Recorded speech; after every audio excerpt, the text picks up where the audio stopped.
Welcome to novelsaudio.com. We hope you have a relaxing and enjoyable time. The weight of invisibility. The rain began before dawn. A persistent whisper against the glass that seeped into Keira Olsen's dreams like ink bleeding through paper.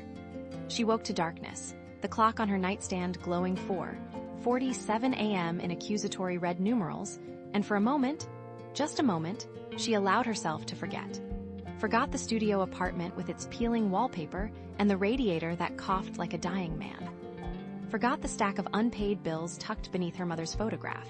Forgot the name Olsen, that gilded chain wrapped around her throat. Then the radiator shuddered to life, and memory returned like a tide. She rose in the gray half-light, her body moving through the motions of morning with the mechanical precision of someone who has learned that hesitation is a luxury she cannot afford. The apartment was small enough that she could cross it in 4 strides. Bed to sink, sink to closet, closet to door. A life measured in footsteps. The uniform hung from a hook behind the door, a green apron embroidered with the cursive logo of ** brew and bean **, the cafe where she had worked for 3 years. She pressed the fabric to her face and inhaled stale coffee, steamed milk, the faint chemical sweetness of vanilla syrup. The smell of other people's mornings, other people's comfort, other people's lives. She dressed in silence.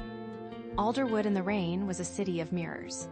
The streets gleamed like polished obsidian, reflecting the neon glow of storefronts and the headlights of early commuters. Keira walked with her head down, her second-hand coat pulled tight against the cold, her feet moving in the rhythm of habit.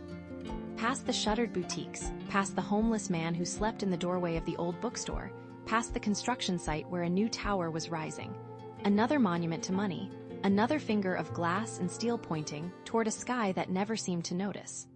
The cafe sat at the corner of Ash and Mercer, a wedge of warm light in the gray morning. She arrived at 5:30, 20 minutes before opening, and let herself in through the back alley.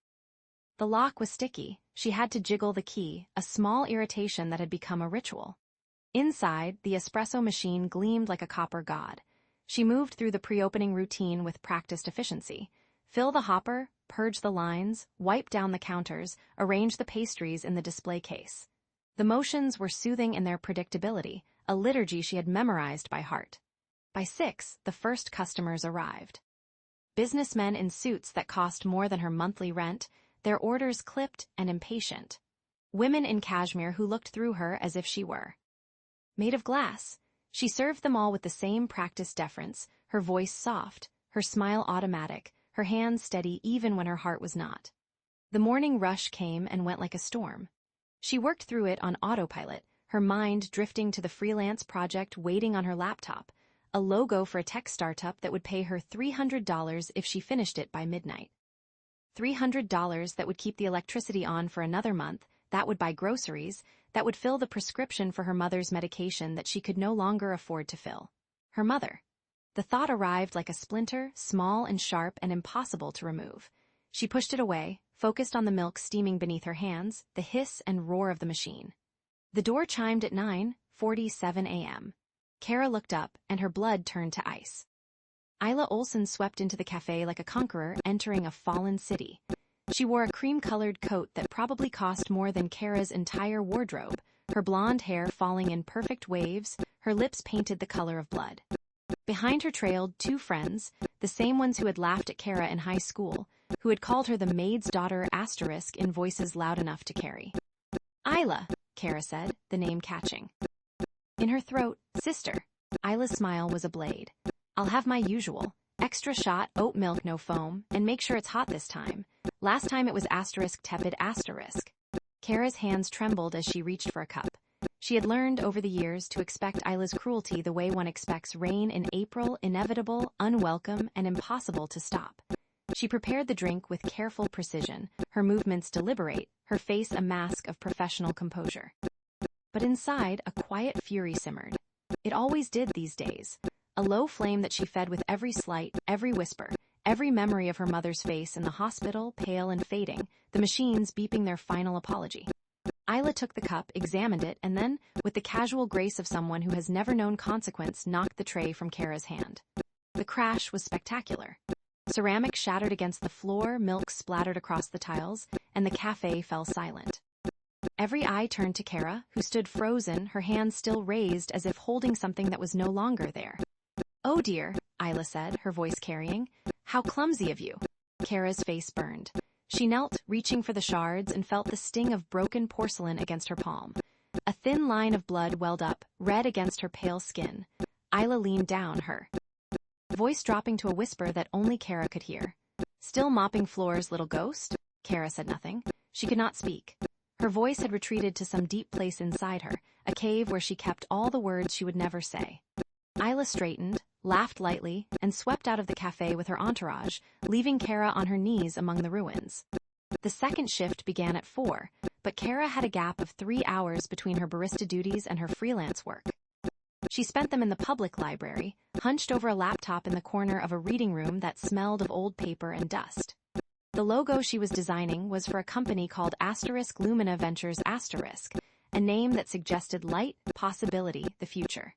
She worked with the focus of someone who cannot afford distraction, her fingers moving across the keyboard, her eyes fixed on the screen. But her mind kept drifting. To the gala tonight. The one her father had requested she attend, a word that meant command in the Olsen lexicon.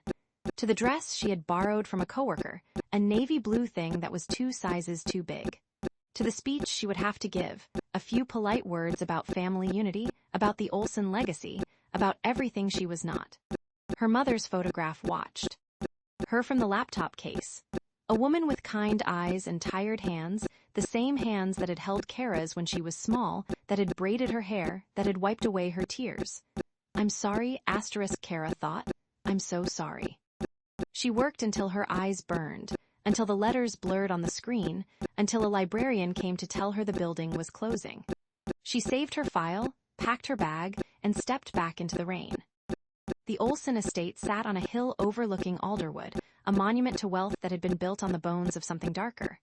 Keira had never felt welcome there. Even as a child, she had been relegated to the servants' quarters, fed in the kitchen, hidden away when guests arrived. She was a secret, a shame, a stain that could not be scrubbed clean. Tonight, the house blazed with light. Cars lined the driveway, gleaming like jewels in the rain. Music drifted from the ballroom, a waltz that seemed to mock her with its elegance. She entered through the side door, as she always did, and found her father in his study, a glass of whiskey in his hand, his back to her. "Keira." He did not turn. "You're late." "I had to work." "Work." He said the word as if it were a disease. "I told you to be here at 8, it's nearly 9. "I'm sorry." "Your sister is already inside. She looks beautiful. She knows how to carry herself." Keira said nothing. She had learned long ago that silence was her only defense. "Go," Marcus said, waving a hand. "Try not to embarrass me." The ballroom was a sea of silk and diamonds, of faces that smiled without warmth, of voices that spoke without meaning. Keira moved through it like a ghost, unseen, unheard, untouched. She found a corner near the garden doors and pressed herself against the wall, watching the dance of the wealthy, the choreography of power. She saw Isla in the center of it all, laughing, spinning, her dress a cascade of gold. She saw their father watching from the edge, his face softened with something that might have been pride. "He never looked at me like that, not once."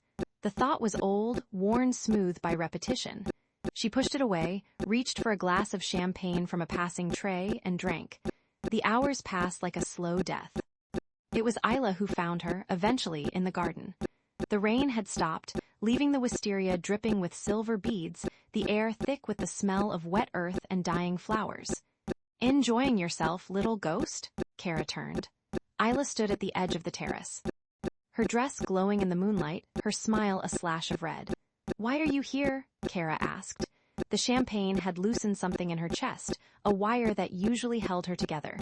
"Why do you always have to?" "Have to what?" Isla stepped closer, her heels clicking against the stone. "Remind you of your place? Someone has to, you seem to forget." "I haven't forgotten anything." "No," Isla's voice dropped, became intimate, cruel. "Do you remember your mother, that night? The way she smelled of gin when they pulled her from the car?" Keira's hands curled into fists. "She was always drunk, wasn't she? That's what everyone said. The maid who couldn't keep her legs closed or her hands steady. The maid who..." "Stop." "Thought she could be one of us, thought she could." "Stop." Isla laughed. Or what, you'll hit me again? Like you did when we were children, go ahead, father is watching. Keira looked past Isla's shoulder and saw him standing at the garden door, his face unreadable. The wire in her chest snapped. She slapped Isla. The sound was sharp, a crack that echoed through the garden, that silenced the music, that drew every eye to where they stood. Isla's head snapped to the side, and when she turned back there was blood on her lip, a thin line of red that matched. Her dress, Keira. Marcus's voice was cold, flat, final. Leave. Father, you are not my daughter. The words fell like stones into the night. Keira felt them hit, felt the impact in her chest, felt something crack and shatter. She turned and ran. The marble steps were slick with rain. Her heels skidded, caught, skidded again. She did not slow down. She ran through the gates, past the astonished faces of guests, past the line of cars, past the edge of the estate and into the city. She ran until her lungs burned, until her legs screamed, until she could run no more. She ended up in an alley, somewhere in the old district, where the streetlights flickered and the shadows gathered like old friends. She leaned against a brick wall, her breath coming in ragged gasps, her dress soaked through, her mascara running in dark streaks down her face. She was alone, utterly, completely, invisibly alone. The rain started again, a soft drizzle that seemed to mourn with her. She looked up at the sky, at the clouds that hid the stars, and felt the weight of her life pressing down on her shoulders like a shroud. I am nothing, she thought. I am no one. I am the daughter of a dead woman and a man who wishes I had never been born. She pushed herself off the wall and began to walk. She did not know where she was going. She only knew that she could not stop, could not stay still, could not let the silence catch up with her. The courthouse appeared like a mirage, a gray building with lights glowing in the windows, its doors standing open as if waiting for her. She stumbled up the steps, her vision blurred by tears and rain, and pushed through the doors. Inside, it was warm and quiet, the air thick with the smell of old paper and floor wax. A clerk sat behind a desk, a young man with bored eyes and a smirk that suggested he found the world amusing. Can I help you, miss? Keira opened her mouth to speak, but no words came. She stood there, dripping on the floor, shivering, lost. The clerk's smirk widened. He slid a document across the desk, a single sheet of paper with lines waiting to be filled. Just sign here, miss, a formality. She looked at the paper. Her vision swam. She could not read the words, could not make sense of the lines. She was so tired. So terribly, bone-deep tired. She picked up the pen. The scratching sound was soft, a whisper in the hollow room. She signed her name. And the world, for a moment, went silent. Chapter 2. The signature of rain, the light that woke Keira, was not the golden spill of morning she had learned to dread, but a pale, watercolor gray that seeped through the thin curtains like a confession. Rain still fell against the window in a soft, a rhythmic percussion, each drop a tiny hammer against the glass of her skull. Her head throbbed with the particular ache of wine drunk too quickly on an empty stomach, and her mouth tasted of copper and regret. She lay still for a long moment, the thin mattress beneath her offering no comfort, only the familiar slope of its worn center. The studio apartment was silent save for the rain and the distant hum of a refrigerator that had seen better decades. She blinked at the ceiling, where a water stain had slowly grown over 3 winters into the shape of a continent she could not name. Her clothes from the night before lay in a heap by the door, the borrowed dress, the heels that had blistered her feet, the rain-soaked cardigan she had wrapped around herself like armor. Then her phone began to buzz. It was not the gentle pulse of a single notification. It was a frantic, insistent vibration that skittered across the wooden floor where she had dropped it, as though the device itself were trying to escape some terrible news. Keira groaned, rolled onto her side, and reached for it with a hand that trembled slightly. The screen was a constellation of alerts. Bank notification. Your account has been credited $1 million. Current balance, $1,002,347. $89. She stared at the number. The zeros stretched across the screen like an infinite corridor, each one a door she could not open. Her first thought was that she was still dreaming, that the wine had conjured some elaborate hallucination from the depths of her exhausted mind. She closed her eyes, counted to 5, and looked again. The money was still there. Her thumb moved of its own accord, swiping to the next notification. A formal letter, scanned. And attached to an email from a law firm she had never heard of, Caldwell, Roth and Associates, attorneys at law. The subject line read, Ray, marriage of Horton and Olsen. She laughed. It was a hollow, brittle sound that echoed off the narrow walls of her studio, a sound that belonged to someone else. A prank. It had to be a prank. Isla had played crueler games before. Once, she had sent a fake eviction notice to Keira's landlord, and Keira had spent a week in a homeless shelter before the truth came out. This was just another variation on the same theme. But the bank did not lie. She called them, her voice steady despite the tremor in her hands, and the automated system confirmed the balance with the same mechanical indifference it reserved for all transactions. She hung up and sat in the silence, the phone clutched to her chest like a holy relic. The voicemail came next. A deep, measured voice, polished by years of privilege and authority, spoke into her ear. "Mrs. Horton, this is Julian Caldwell of Caldwell, Roth and Associates. We need to discuss the terms of your marriage at your earliest convenience. Please call this number to schedule a meeting. I assure you, this is not a matter to be taken lightly." Mrs. Horton. She did not know that name. She did not know the man who had spoken it. But the word settled into her bones like a splinter, sharp and foreign, and she could not shake it loose. The courthouse was closed. Keira stood in the rain, her hair plastered to her scalp, her thin jacket offering no protection against the cold. The building loomed before her, its columns streaked with grime, its doors locked and bolted. A sign hung in the window, closed for Independence Day. She had forgotten the holiday. She had forgotten everything except the need to undo whatever had been done. She found Marco Rixai at a coffee shop 2 blocks away, hunched over a cup of espresso. With the posture of a man carrying a secret too heavy for his frame, he looked up as she approached, and his face drained of color. "You," he said. "Me." She sat across from him without invitation, her hands flat on the table. "Explain, now." He rubbed the back of his neck, his eyes darting to the door as though calculating an escape route. "It was a prank. A stupid prank. Me and Jerry, the other clerk, we were dared to find someone to sign a marriage license. Just a random name. We didn't think it would go through. We didn't think it would be *real*. But it is real." Her voice was flat hollow. "The bank confirmed it. A law firm called me. I'm married to a man I've never met."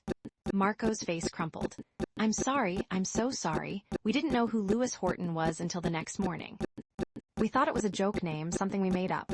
But it's not. He's a billionaire," she finished. "I know," she left him there, his espresso growing cold, his guilt a palpable weight in the air. Outside, the rain had softened to a drizzle, and the streets of Alderwood gleamed like polished obsidian. She pulled out her phone and searched the name she had never wanted to know. Lewis Horton. Net worth, $4.7 billion. Owner of Horton Industries, Alderwood Tower, the Meridian Hotel chain, and 47% of the city's commercial real estate. Reclusive. Unmarried. No known photographs. She scrolled through article after article, each one a variation on the same theme. A ghost, a cipher, a man who had built an empire from shadows. The only image she could find was a single grainy photograph, taken from a distance, showing a silhouette against a penthouse window, a figure so indistinct it could have been anyone. Her stomach churned. She called the law firm. The woman who answered was polite, professional, and utterly immovable. "Mrs. Horton, I understand your confusion. However, the marriage license is legally binding, and the prenuptial agreement you signed requires mutual consent for dissolution." "I didn't sign a prenuptial agreement," Keira said, her voice rising. "I signed a loan application." "I assure you, the document you signed was a marriage license with an attached prenuptial clause. It is standard procedure for Mr. Horton's legal team." "I've never met Mr. Horton. That is regrettable, but it does not affect the legality of the union." Keira hung up. Her hands were shaking. She stood in the middle of the sidewalk, the rain soaking through her shoes, and felt the world tilt beneath her feet. The black car arrived at dusk. Keira was sitting on the floor of her studio, her back against the wall, her mother's photograph in her hands. She had been staring at it for hours, tracing the curve of her mother's smile, the light in her eyes that had been extinguished too soon. She had been asking the same question over and over, a prayer to a God she no longer believed in. What do I do? The car pulled up outside with the silence of a predator. It was a sleek, midnight black sedan, its windows tinted so dark they seemed to absorb the fading light. A man in a charcoal suit emerged, his face expressionless, his movements precise. He walked to her door and knocked twice, a firm, measured sound that cut through the patter of rain. Keira opened the door. The man handed her an envelope, nodded once, and returned to the car. The sedan pulled away, leaving her standing in the doorway, the rain misting her face. Inside the envelope was a single sheet of cream paper, thick and textured, bearing a handwritten note in ink so dark it seemed to bleed into the fibers. Mrs. Horton, I apologize for the confusion. I will explain everything. Dinner, tomorrow. 8 p.m. a car will be sent. LH. She read the note 3 times, her fingers tracing the elegant loops of the handwriting, the precise slant of each letter. She had never seen writing like this. It was not the hasty scrawl of a busy man, but the deliberate mark of someone who chose every word with care. She sat on her thin mattress, the note clutched in her hand, and looked at her mother's photograph. The silence of the room offered no answer. The rain offered no answer. The ghost of a husband she had never met offered no answer. But she had learned, in 24 years of being invisible, that the only way to survive was to move forward. To meet the unknown with clenched fists and a steady gaze, she would go to the dinner. She would demand answers. She would reclaim whatever shred of control she could salvage from this wreckage. She rose to prepare, her body moving on autopilot, her mind still spinning. And then her phone rang. The caller ID was a name she knew too well. Isla. Keira hesitated, her thumb hovering over the screen. She answered on the 4th ring, her voice carefully neutral. Hello, Keira darling. Isla's voice was a purr, soft and venomous, the voice of a cat who had already cornered its mouse. I heard the most curious rumor. You're married to Lewis Horton? Keira's blood turned to ice. How ambitious, Isla continued, the word dripping with false admiration. I always knew you had your eye on something bigger than that little coffee shop, but Lewis Horton, that's quite a leap for a barista. The line went dead. Keira stood in the silence of her studio, the phone still pressed to her ear, the dial tone a hollow hum. Outside, the rain had stopped, and the first stars were beginning to pierce the bruised sky. She did not know what she had stepped into. She did not know who Lewis Horton was, or what he wanted, or why the universe had chosen her for this impossible, terrifying twist of fate. But she knew one thing with absolute certainty. She was no longer invisible. And in a city built on secrets and shadows, that was the most dangerous thing of all. The elevator rose through the spine of the Horton Tower, a glass and steel needle threaded into the gray flesh of the Alderwood sky. Keira stood at the center of the car, her reflection fractured across 3 mirrored walls, each version of herself, a stranger she did not recognize.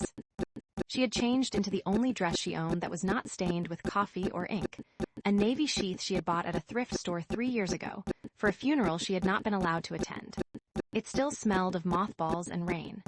The doors opened onto a foyer of black marble, so polished it seemed to hold a second, darker sky beneath her feet. A single white orchid bloomed from an obsidian vase, its petals luminous as bone. The air was cool, dry, and smelled of cedar, and something metallic, money, she thought, or the absence of it, the way a room breathes when it has never known the weight of a debt. A man in a charcoal suit appeared, silent as a shadow, and inclined his head. Mrs. Horton, Mr. Horton is waiting. Mrs. Horton, the name landed in her chest like a stone dropped into deep water. She followed him down a corridor of floor-to-ceiling windows that held the city like a captive star, the river a dark ribbon, the bridges strung with lights like pearls on a broken necklace. The penthouse was a landscape of deliberate emptiness. Rooms opened into rooms, each one a study in austerity. White walls, black furniture, the occasional painting that seemed to bleed color into the silence. There were no photographs, no clutter, no sign that a human being lived here, only that one presided. Lewis Horton stood at the far end of the great room, his back to her, one hand resting on a pane of glass that looked down upon the city as a god might regard a flawed creation. He was taller than she had imagined, 6'3", perhaps, and built with the kind of lean, coiled strength that suggested he had not always been a man of boardrooms and balance sheets. His hair was dark, silvered at the temples, and cut close to the skull. When he turned, she saw his face, carved from shadow and bone, the cheekbones high, the jaw sharp. The mouth a straight line that did not know how to smile. His eyes were the color of a winter sea, gray-green, cold, and deep enough to drown in. Miss Olsen. His voice was low, unhurried, the accent polished to a neutral gloss that betrayed no origin. Thank you for coming. I didn't have much of a choice. She heard the edge in her own voice and did not soften it. He gestured to a dining table set for two, the white linen crisp as a surrender flag, the silver gleaming with the cold patience of surgical instruments. "Please, sit." She sat. He took the chair opposite, and for a long moment neither of them spoke. A server appeared, poured water into crystal glasses, and vanished. The silence stretched, elastic and uncomfortable, until Keira could no longer bear it. "You paid my mother's debts." "Yes." "Without asking?" "I did not require permission." She set her jaw. "That's not how the world works, Mr. Horton. It is how my asterisk world works." He unfolded his napkin with the precision of a man who had never been contradicted. "And I think you will find, Miss Olsen, that my world is now, at least temporarily, yours." The salmon arrived, poached to a pale coral, the asparagus arranged in a geometry that seemed almost architectural. Keira stared at her plate. She had not eaten since breakfast, but her stomach had closed itself into a tight, angry knot. "Explain it to me," she said. "From the beginning, the real beginning." Lewis set down his fork. He studied her with an intensity that made her want to look away, but she held his gaze. 2 weeks ago, a pair of clerks in the county courthouse, bored and intoxicated, decided to test the limits of the legal system. They pulled a marriage license from a stack of abandoned filings, filled in the names of 2 random citizens, and submitted it through a loophole in the electronic filing system. One of those names was yours, the other was mine. "And you didn't notice? A billionaire doesn't check his own marriage." "I am not a man who monitors the daily fluctuations of the county clerk's office. My legal team flagged it the following morning. By then, the license had been processed and certified. Under state law, a marriage is valid once filed, regardless of the signatory's awareness. So you could have annulled it." "I could have." He paused, and something shifted in his eyes, a flicker of calculation, or perhaps regret. "I chose not to." "Why?" He leaned back, his fingers resting on the edge of the table. "My board is attempting to force a merger with a conglomerate called Meridian Group. The merger would dissolve my mother's charitable foundation, the Billionaire Horton Trust, and absorb its assets into a holding company that has no interest in art, education, or environmental restitution. I have spent 4 years fighting them. I have lost 3 board members to resignations, and I am 1 vote away from losing control of the company I built. And a wife changes that? A wife changes everything." He said it without irony.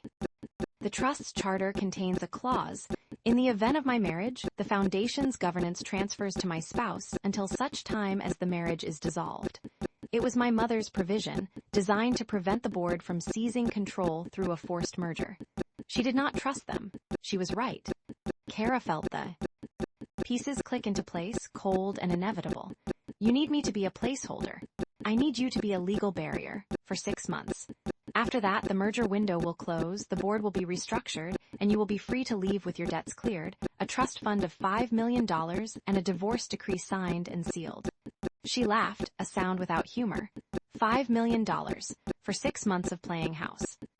For 6 months of being seen in public with me, of attending 2 galas, 3 board meetings, and a charity auction, of wearing a ring and smiling at photographers. That is the sum total of your obligation. And if I refuse, you are free to refuse." He said it calmly, but his eyes did not leave hers. "The money is already yours. The debts are paid. I have given you everything I promised, with no condition attached. The only thing I ask is that you consider the offer." She stared at him, searching for the trap. The silver gleam of the cutlery, the white bone of the orchid, the cold glass wall holding back the city, everything in this room was a lie of beauty, a cage gilded with intention. But the numbers on her phone were real. The debts were gone. The trust fund existed. He had handed her the keys to her own liberation and asked only that she stay. "You don't know me," she said. "I could be anyone. I could ruin you." "You could." He picked up his fork again, the motion unhurried. "But I have read your file, Miss Olsen. I know your grades, your employment history, your medical records, your rental agreements, your library checkouts, your social media posts, all 12 of them.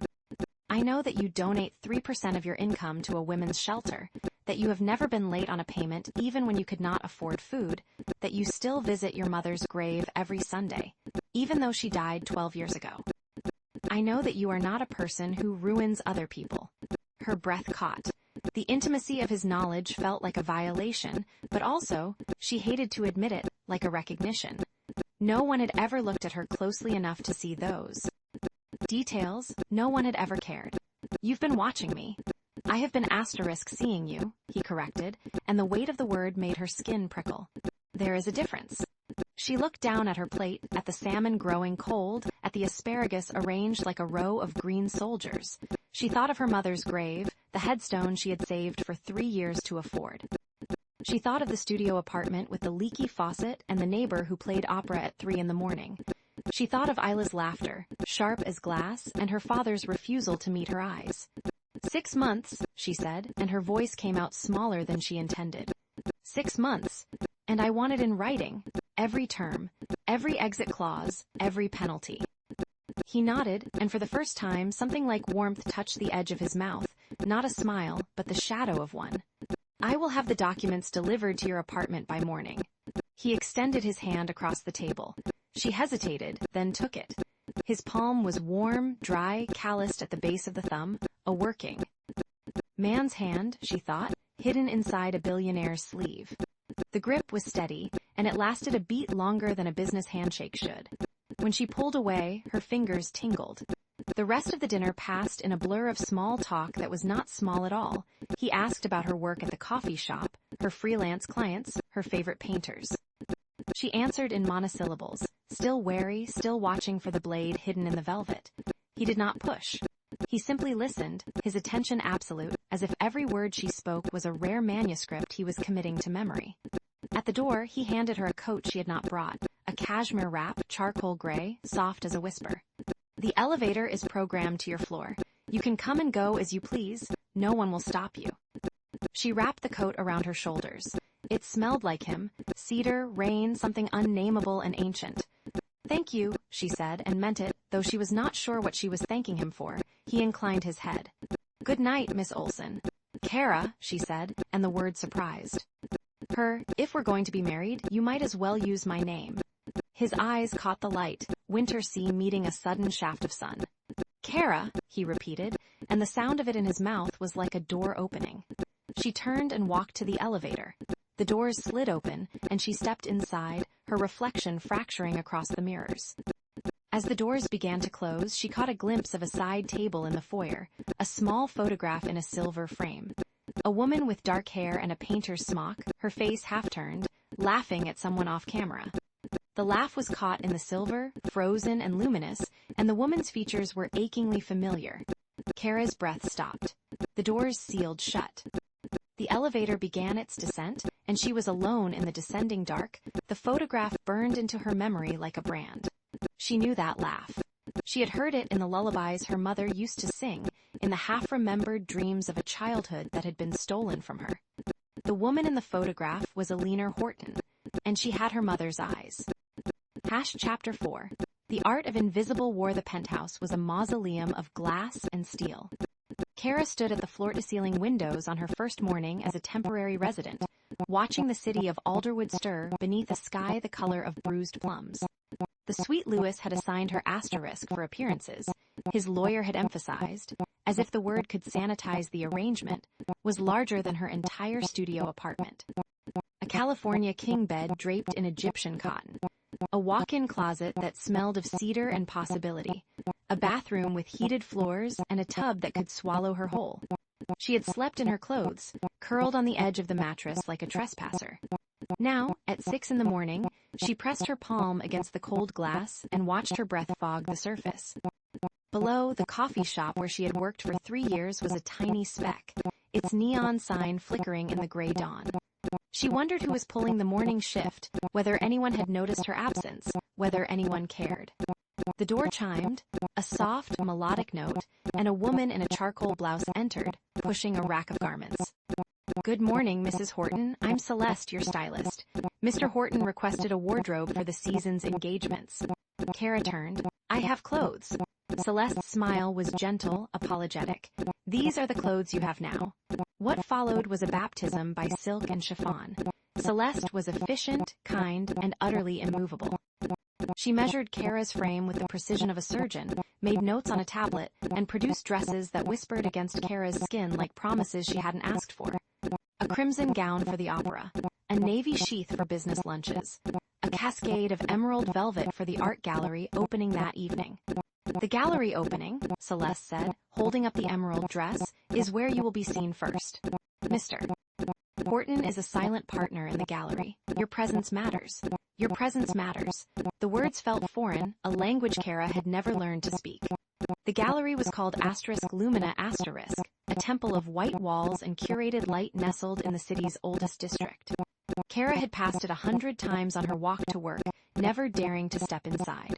Now she stood beneath its vaulted ceiling, Louis's hand firm on the small of her back, and felt the weight of 100 eyes. The emerald dress fit like armor. Her hair had been swept into an elegant chignon, and a string of pearls, borrowed, Celeste had assured her, rested at her throat like a noose made beautiful. Louis wore charcoal gray, his jaw sharp as a blade, his presence a gravitational force that pulled the room's attention whether he wanted it or not. "The Monet is a reproduction," he murmured, leaning close. His breath was warm against her ear. "The Degas is real. The artist we're here to see is named Julian Cross. He paints storms. Why are you telling me this? Because you look like someone who needs an anchor in a room full of sharks." He straightened, his eyes scanning the crowd. "And because the woman approaching us is about to test your composure." Keira followed his gaze. Isla emerged from the crowd like a serpent from still water, draped in emerald silk that mirrored Keira's own, a deliberate cruelty, a mirror held up to mock. Her smile was practiced, her eyes already glittering with the performance to come. "Keira, darling," Isla's voice carried, designed to be overheard. She air-kissed both of Keira's cheeks, her perfume cloying and expensive. "I was so surprised to see your name on the guest list, though I suppose marriage comes with certain privileges." The whispers began. Keira could feel them coiling around her ankles, climbing her spine. The coffee shop girl, the illegitimate Olsen, the gold digger. Isla's hand found Keira's wrist, her grip deceptively gentle. "You must tell me how you did it," she said, her voice dropping to a stage whisper that carried to the nearest cluster of guests. "A back-alley seduction? I've heard the service industry teaches certain skills." Heat flooded Keira's face. The room seemed to contract, the chandeliers dimming, the walls pressing inward.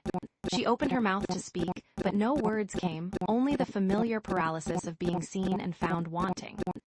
Then Louis stepped forward. He moved with the economy of a man who had never needed to rush. His hand found Keira's waist, possessive and sure, and his voice cut through the murmur like a blade through silk. "My wife," he said, "is the only person in this room with the grace to ignore your existence." Crowd stilled. Ice cubes stopped clinking in crystal glasses. Isla's smile faltered, the edges cracking, and for a fraction of a second, Keira saw something raw and wounded flash behind her half-sister's eyes, before it was smoothed over with practiced disdain. Louis did not wait for a reply.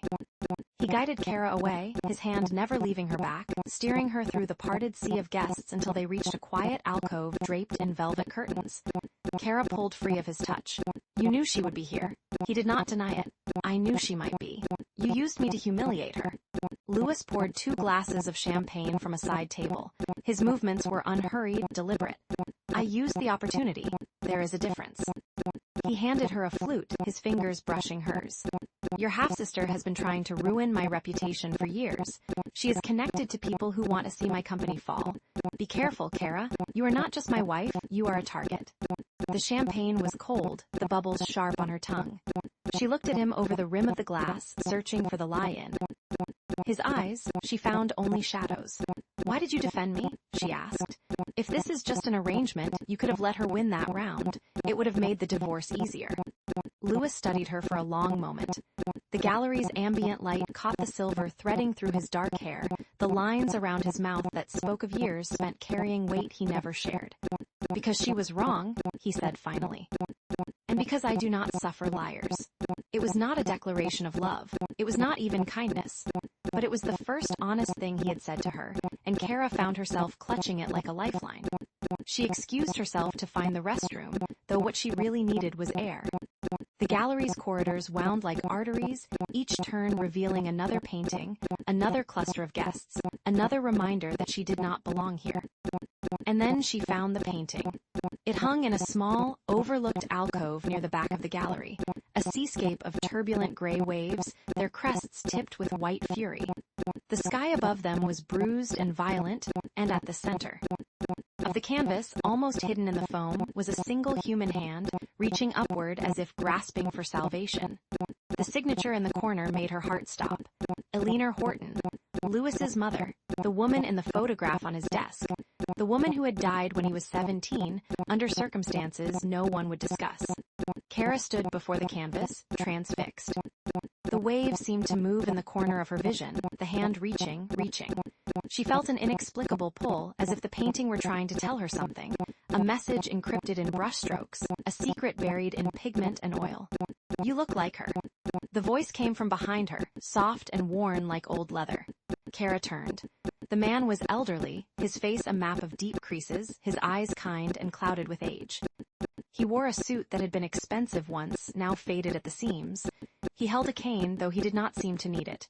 "I'm sorry," Keira said. "Like Lena," his voice trembled. "You look like Lena." Keira's breath caught. Lena, her mother's name, a name she had not spoken aloud in years, not since the funeral that no one from the Olsen family had attended. "How do you know my mother?" The man smiled, a sad and knowing thing. "I knew her before she was your mother, before she was anyone's ghost." He reached out, as if to touch her face, then stopped himself. She had the same eyes, the same way of holding her shoulders like she was bracing for a blow. "Who are you?" Keira's voice cracked. "Please." But the man was already stepping back, melting into the crowd with the ease of someone who had spent a lifetime learning to disappear.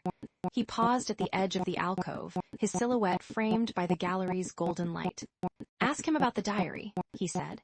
"Ask Lewis about his mother's diary. And when you find it, read page 47. He was gone before she could speak again, swallowed by the glittering swarm of guests, leaving her alone with the painting and the reaching hand and a name that opened like a wound. Lena. Keira turned back to the canvas. The waves seemed darker now, the hand more desperate. She pressed her palm against the glass. That protected the painting, and for a moment, a single, impossible moment, she could have sworn she felt something pulse beneath her touch. A heartbeat, a warning, a story waiting to be told. She found Lewis near the bar, speaking with a man in a tailored suit. He excused himself when he saw her approach, his eyes narrowing as he took in her expression. "You look like you've seen a ghost." "Maybe I have." Keira kept her voice steady. "There's a painting in the back alcove, signed by your mother." Something flickered in Lewis's eyes, pain or anger or both. "Eleanor's work is scattered across private collections. I didn't know this gallery had one. Did you know my mother?" The question hung between them, sharp as broken glass. Lewis set down his champagne flute. "I know that she worked for your father. I know that she died when you were 12. His voice was careful, measured. "I know that you carry her loss like a wound that never healed. That's not what I asked." "No," he met her eyes. "It's not." A waiter passed with a tray of hors d'oeuvres. Keira watched the silver gleam, the careful arrangement of wealth and appetite, and felt the walls of this world pressing in on her again. "An old man approached me," she said. "He knew my mother. He told me to ask you about a diary." Lewis's face went still, not calm, but frozen, as if he had stepped into a winter that only he could feel. "What diary?" "Your mother's diary, page 47. The silence that followed was a living thing, breathing between them. Lewis's jaw tightened. His hands, usually so composed, curled into fists at his sides. "Keira." His voice was low, almost a whisper. "There are things in this world that are better left buried. Like my mother, like the truth that would destroy you." He turned and walked away, leaving her alone in the glittering crowd, the champagne still cold in her hand, the painting still calling to her from its alcove, and the name *Lena burning like a brand on her heart. Somewhere in the distance, she heard Isla's laughter, sharp and cruel, and she understood for the first time that she was not just a target. She was a key, and someone was already turning the lock. Chapter 5. The Diary of Drowned light the morning after the gala arrived, not with the gentle intrusion of dawn, but with the cold, clinical precision of a city that had never learned to sleep. Keira opened her eyes to a ceiling she did not recognize, a vault of white plaster, adorned with a subtle fresco of clouds that seemed to move in the periphery of vision. For a suspended moment, she forgot where she was. Then memory returned, not as a flood but as a series of sharp, discrete photographs. The old man's trembling hand, the painting of the woman with her mother's eyes, the name Alina Horton whispered like a curse. She sat up slowly, the silk sheets pooling around her waist. The penthouse was silent, save for the distant hum of the city below, a sound like the breathing of a great, indifferent beast. Through the floor-to-ceiling windows, Alderwood sprawled in a mosaic of glass and steel, the morning light catching the edges of buildings, turning them into blades. She had slept in the guest suite, a room so vast and impersonal it felt like a museum gallery dedicated to the concept of wealth. A single orchid sat on the nightstand, its petals the color of bruises. She swung her legs over the edge of the bed, her bare feet meeting the cold marble floor. A robe had been laid out for her, white, plush, monogrammed with the initials LH in silver thread. She did not put it on. Instead, she padded to the window, pressing her palm against the glass. The chill seeped into her skin, grounding her. The encounter with the old man at the gala, Benedict Shaw, she now knew, the retired curator of the Alderwood Museum of Fine Arts, had unsettled her in ways she could not articulate. He had spoken of Alina Horton with the reverence of a man who had once loved her, or perhaps still did. He had called her a ghost.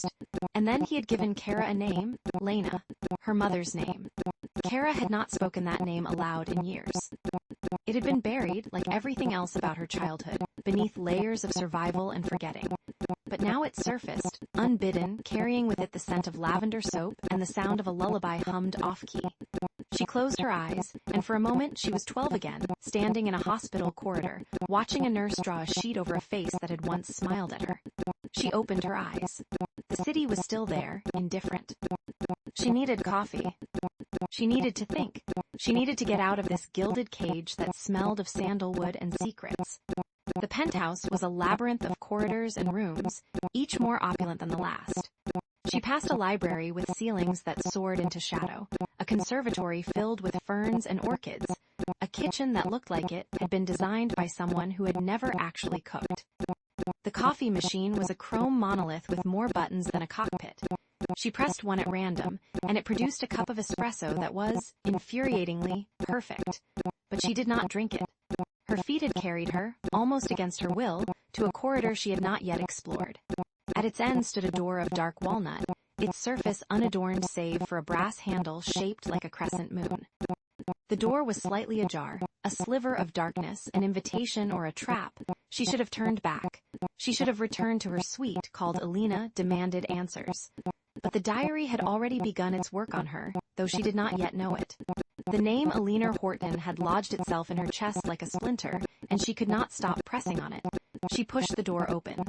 The study was a room that had been designed for solitude. The walls were lined with bookshelves, their contents a mix of law texts, philosophy, and art monographs. A desk of dark wood dominated the center, its surface bare except for a single photograph in a silver frame, a woman with dark hair and a distant smile, standing on a cliff overlooking the sea. Alina Horton. Keira recognized her from the painting at the gala, though here she was younger, her face unmarked by the tragedy that would later claim her. The safe was in the corner, half hidden behind a potted fern. It was small, the size of a shoebox, and it was unlocked. This, she would later realize, was the first impossibility. Lewis Horton was a man who locked everything, his emotions, his past, his intentions. A safe left open was not an oversight. It was a breadcrumb.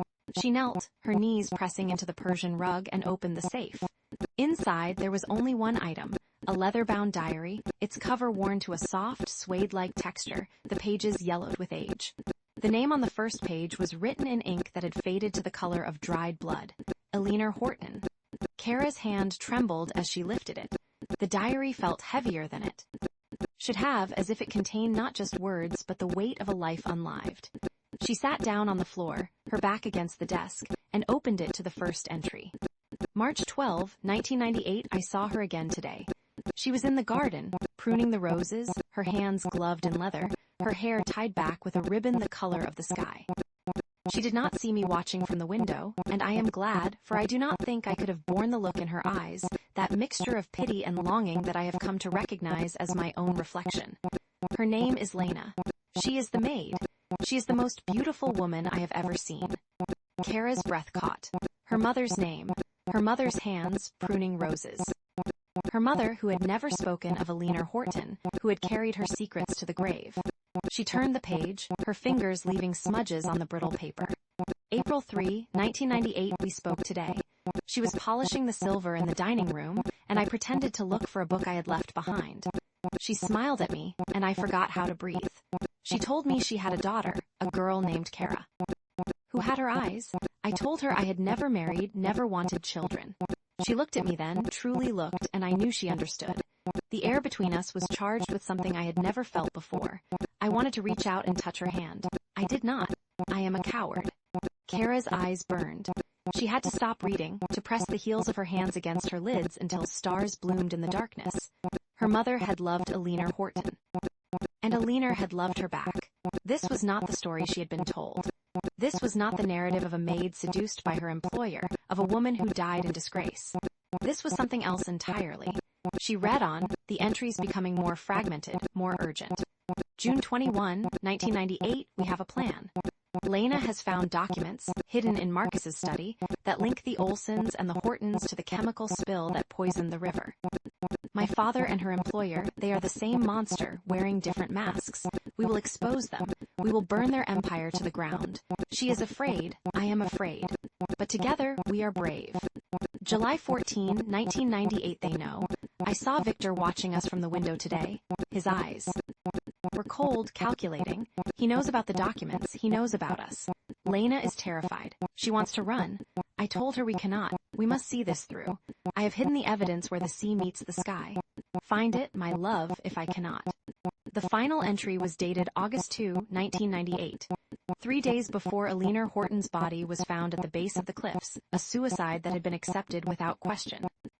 August 2, 1998, they have taken Lena. I heard Victor on the phone, speaking of an accident, a car, a drunk driver.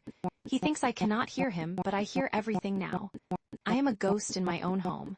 I have written a letter, hidden it with the evidence. If you are reading this, my love, know that I tried. Know that I loved you. Know that I am sorry. The rest of the page was blank, save for a single line, scrawled in a hand that had been shaking. The lighthouse. The lighthouse. The lighthouse. Keira closed the diary, her hands shaking so violently that she nearly dropped it. The room seemed to tilt around her, the bookshelves swaying like trees in a storm. She pressed the diary to her chest as if she could absorb its secrets through her skin and tried to breathe. Footsteps in the hall. She scrambled to her feet, shoving the diary into the oversized pocket of her robe. Her heart was a wild thing, thrashing against her ribs. She turned just as Louis appeared in the doorway, his silhouette filling the frame. He was still in his clothes from the night before, his shirt untucked, his hair disheveled. He looked like a man who had not slept, who had spent the night wrestling with demons of his own.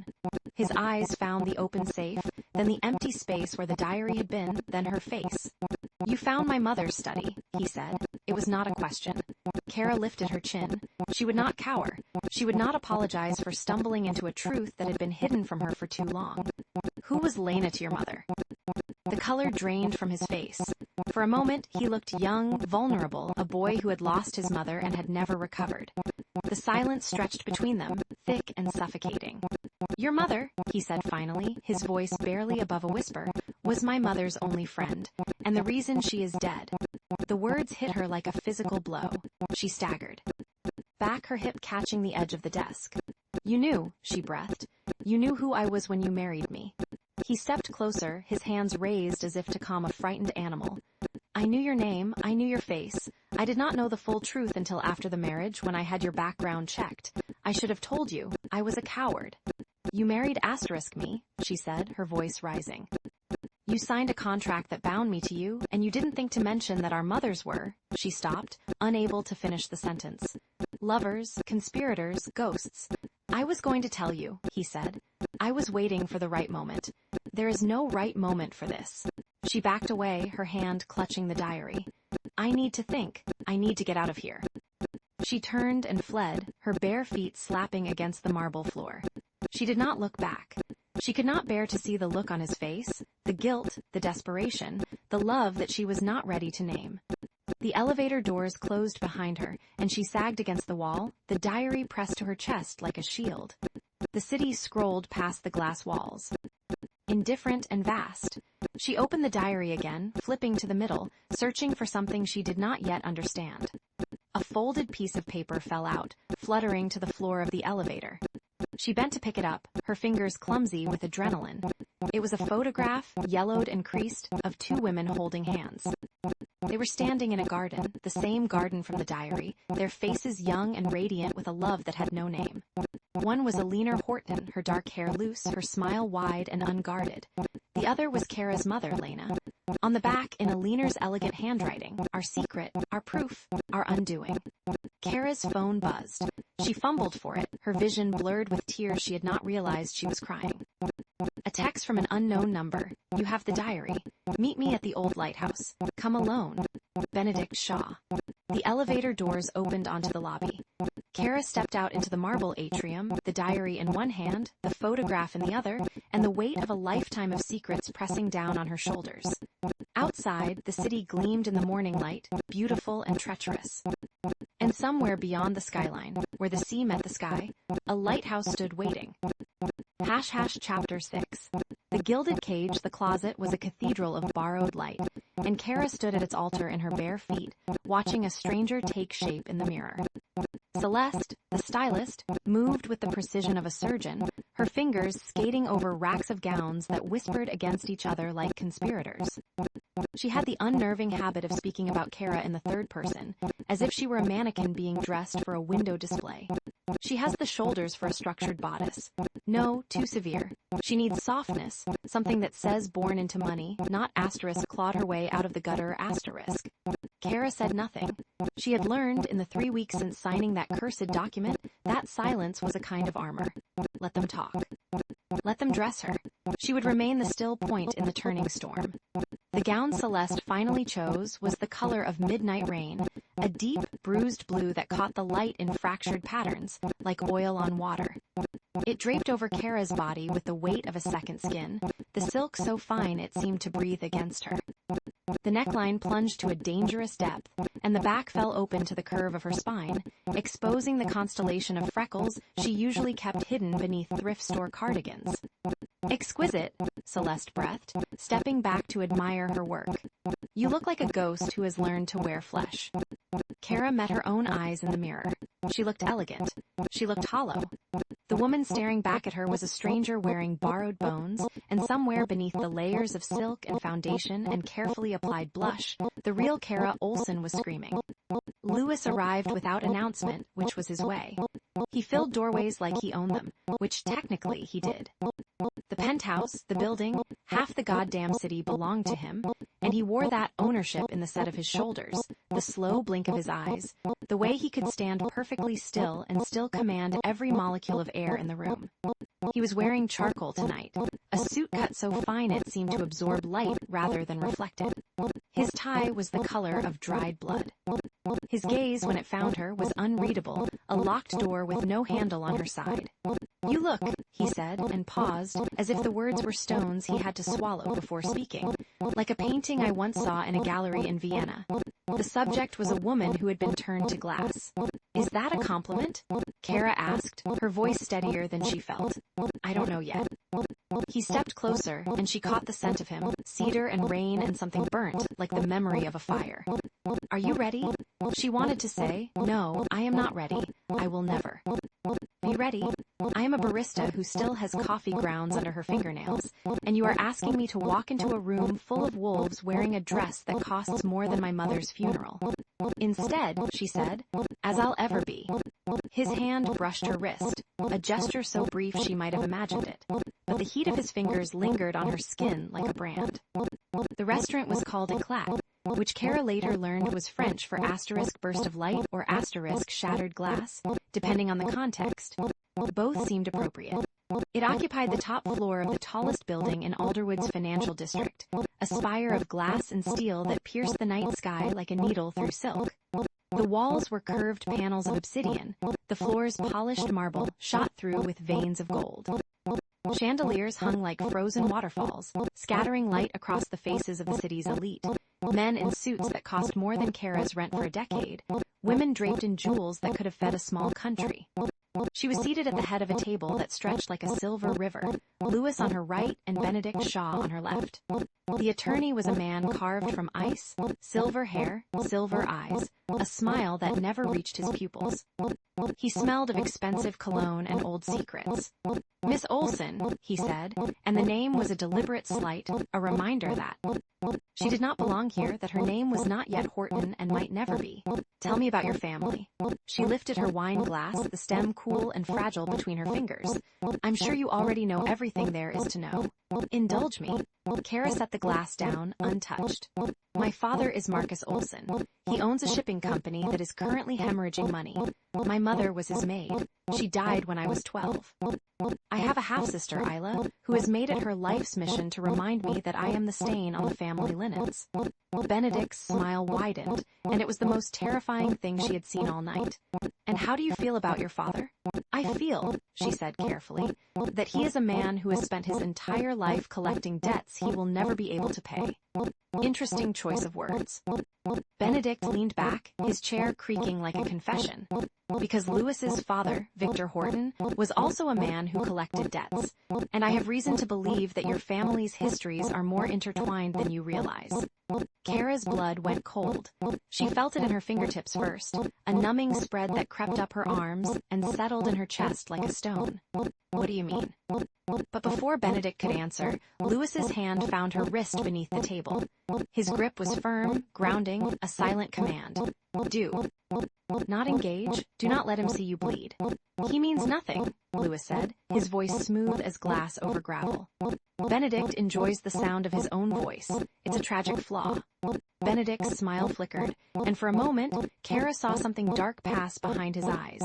Then it was gone, replaced by the polished mask of a man who had spent decades learning to hide his teeth. She made it through the first course, a delicate arrangement of oysters and foam that tasted like the sea and cost like gold.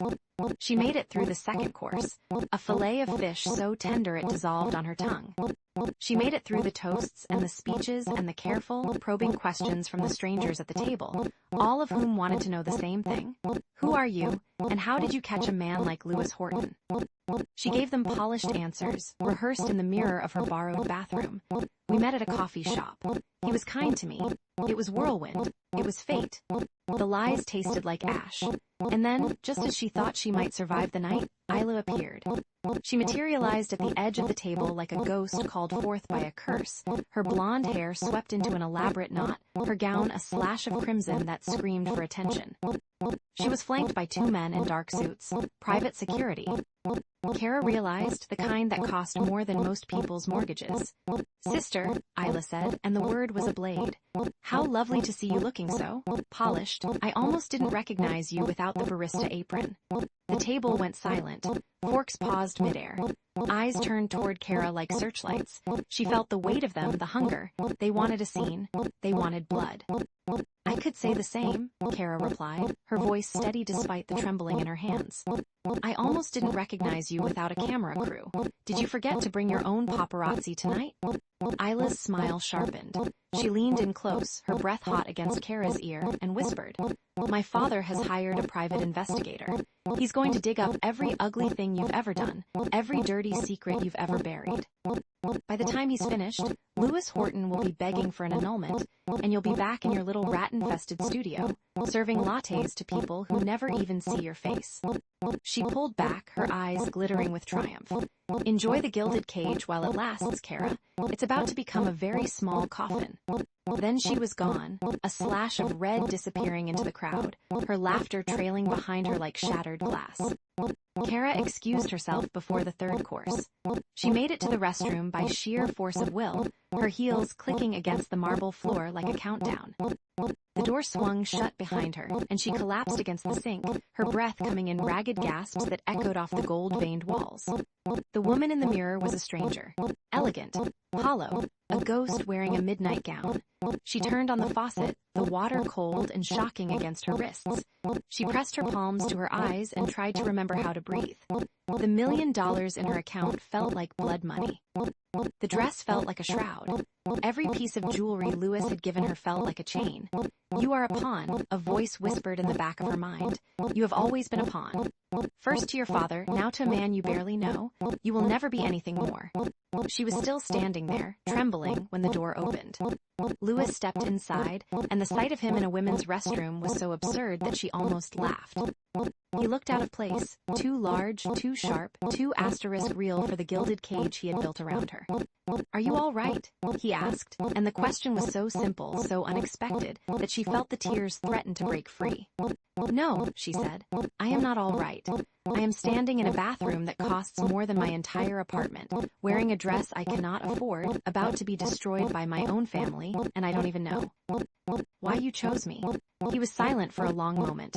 Then he stepped closer, his hand reaching out to brush a strand of hair from her face. The gesture was so tender, so achingly careful, that she wanted to scream.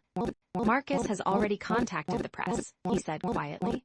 "They're planning to run a story tomorrow morning. They'll call you a gold digger. They'll say you seduced me for my money. I know. I can stop it." His eyes met hers, and there was something raw in them, something almost desperate.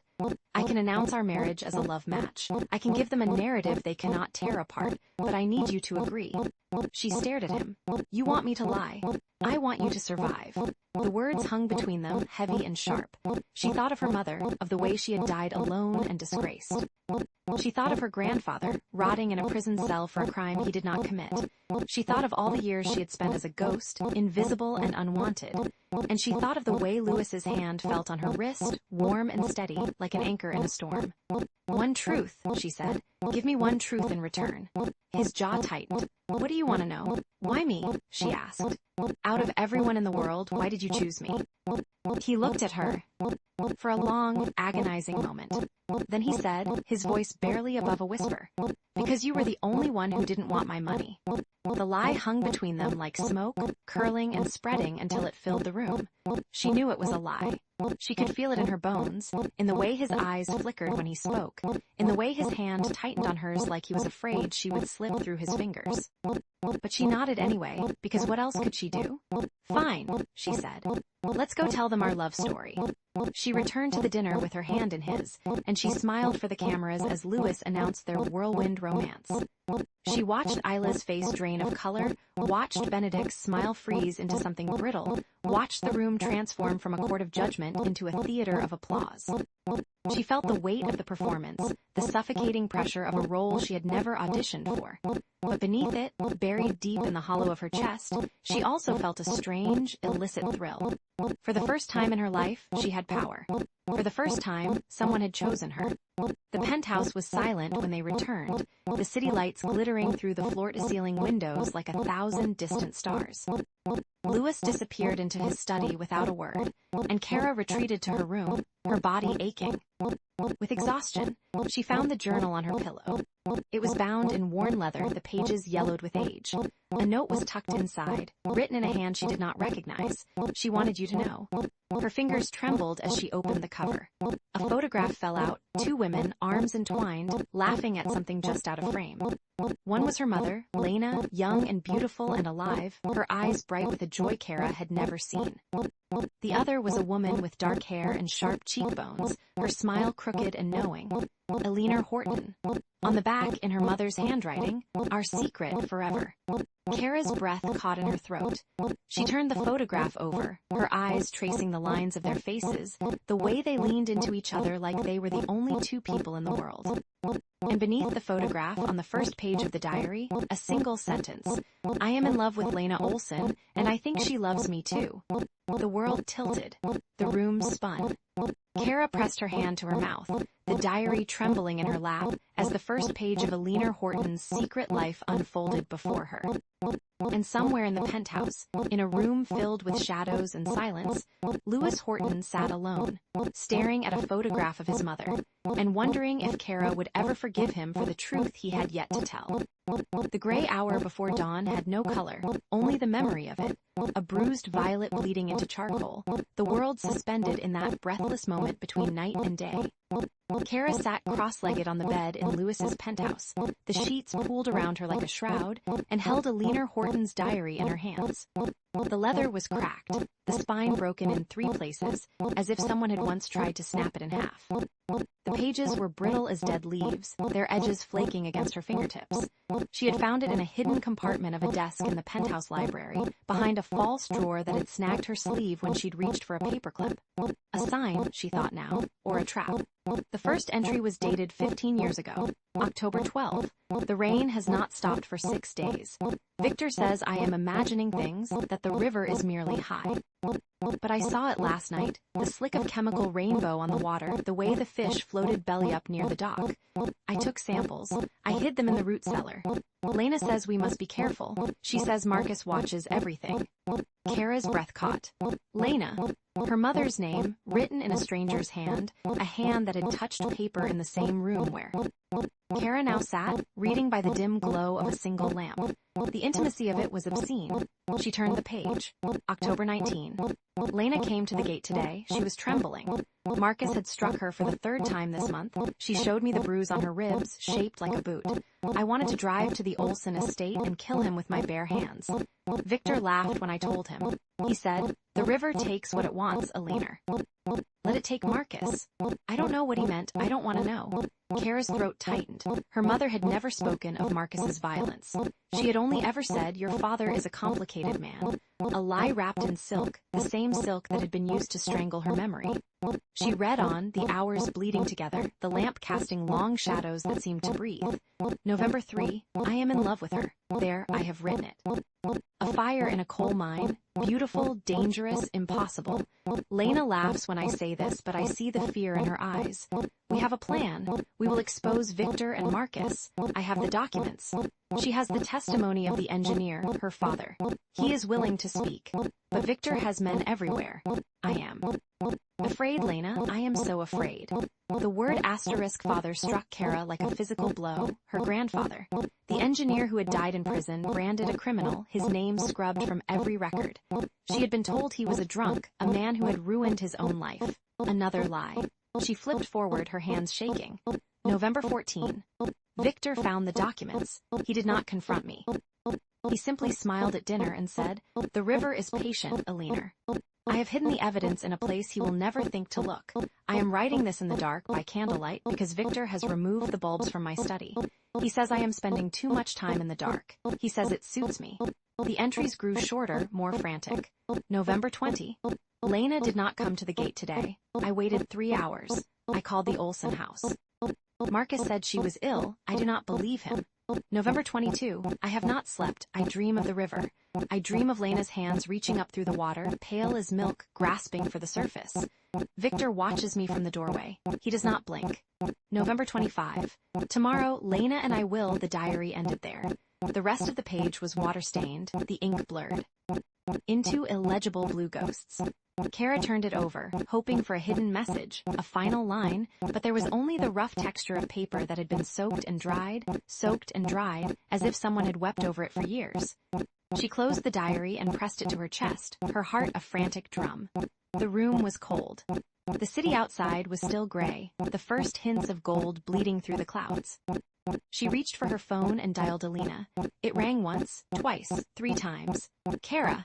Alina's voice was sharp, alert. It's 5 in the morning. I know, I'm sorry. Keira's voice was a whisper as if she were afraid of being overheard. I found Alina Horton's diary. She was in love with my mother. They were going to expose Marcus and Victor for an environmental disaster, a chemical spill. A long pause. Then Alina's voice, lower now. The Willow Creek spill. 2008. Poisoned the water table for 3 counties. Your grandfather was the engineer who blew the whistle. He was convicted of corporate espionage and died in prison of a heart attack, officially. Unofficially, he was murdered. The autopsy showed traces of a sedative in his system that the prison pharmacy didn't stock. Keira closed her eyes. The world tilted. Why didn't you tell me? Because I was waiting for proof. Elena's voice was tight.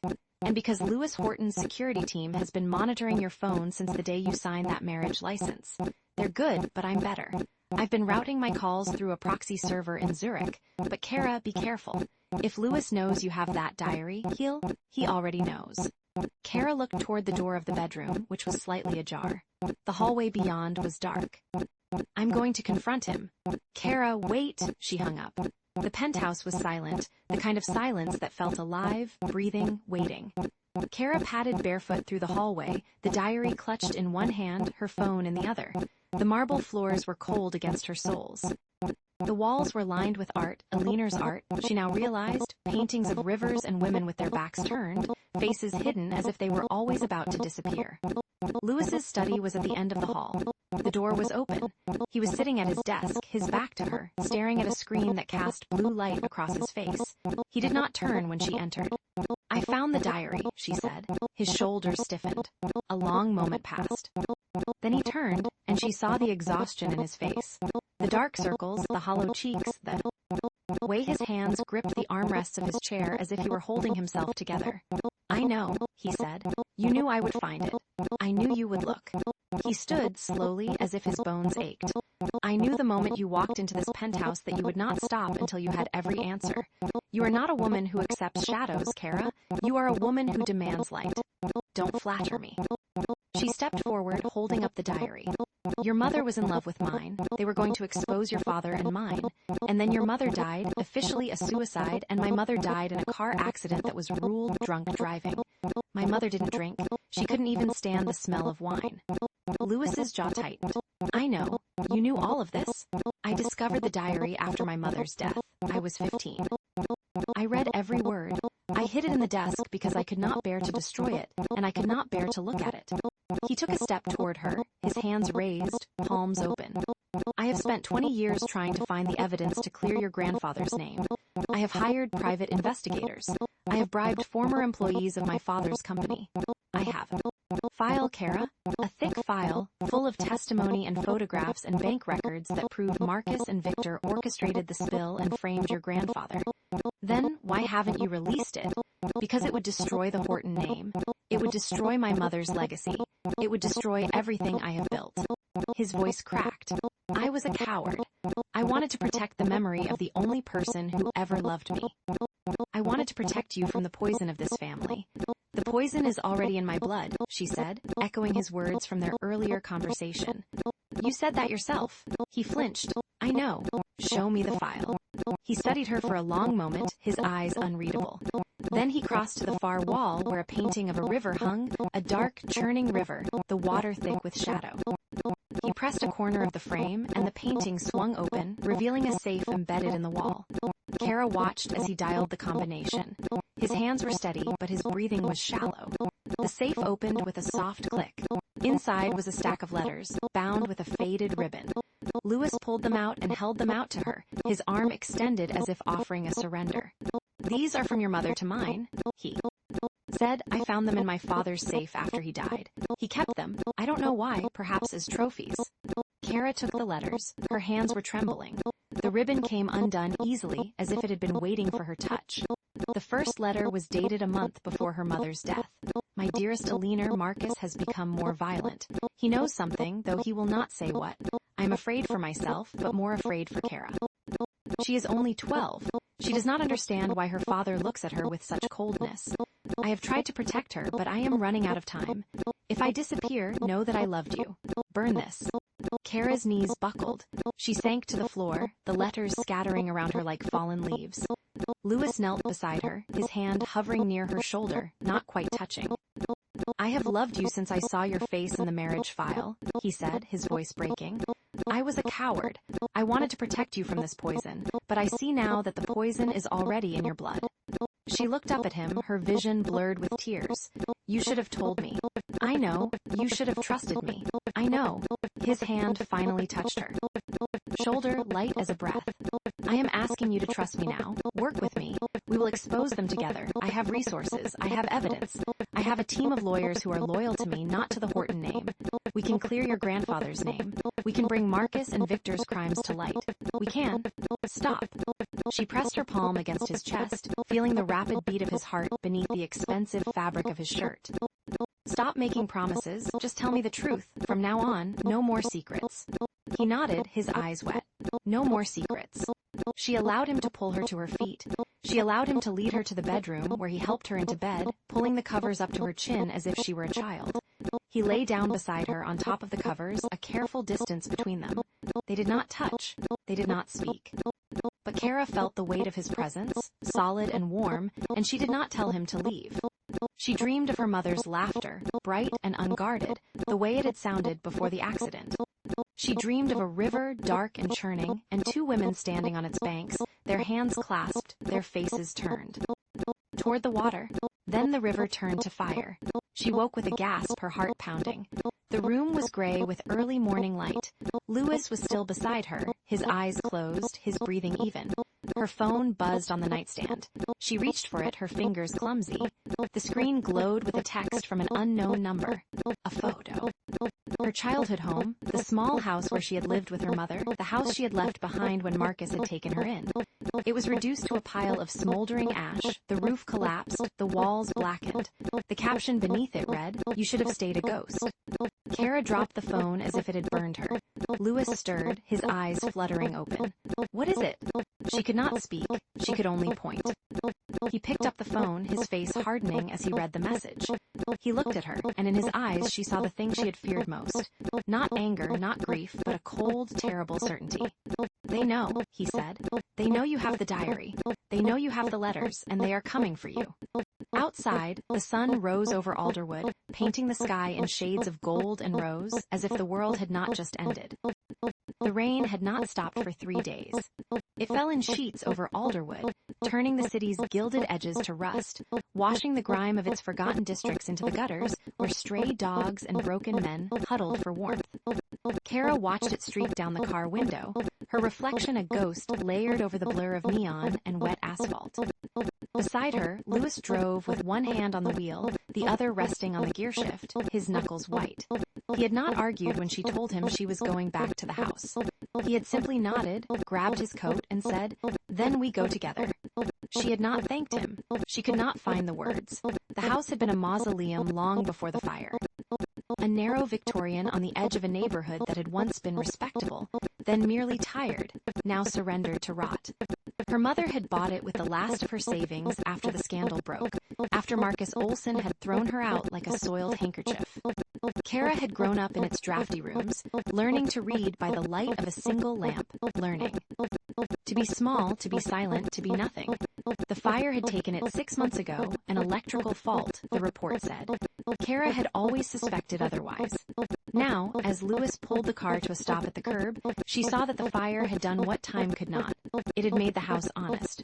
The roof had collapsed inward, leaving a jagged silhouette against the bruised sky. The windows were black sockets. The porch, where her mother had once sat with a cup of tea and a book, was a pile of splintered bones.